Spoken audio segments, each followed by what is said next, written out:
қыздарым, менің қыздарым Үнжу Медина. Қыздарым менің, алдымызда Наурыз мерекесі келатыр. Ұлыстың ұлы күні келатыр.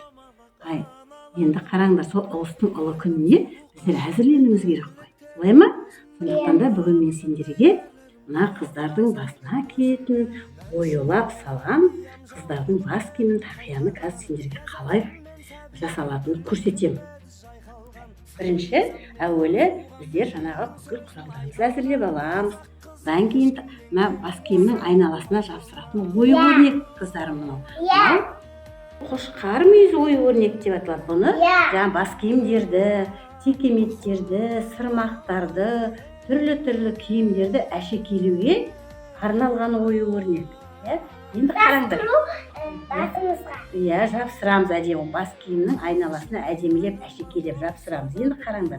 Бұл қошқар мүйізді ою өрнектің негізгі жалпы қасиеті қазақ халқында бұны денсаулыққа, амандыққа, байлыққа деп бағалаған. Енді қазір қараңдар. Әуелі біздер мына тақияны не істейміз? Қиып тастаймыз. Әуелі қиямыз. Енді қараңдар.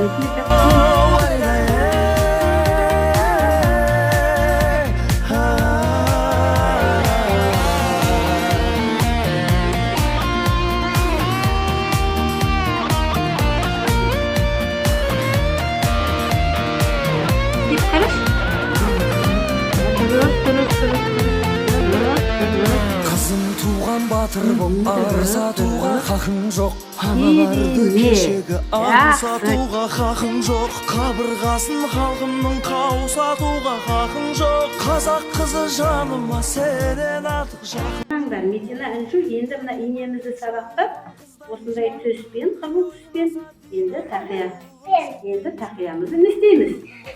Енді тақиямызды тігеміз. Қандай түспен тігеміз? Қызыл түспен тігеміз екен. Ол керемет.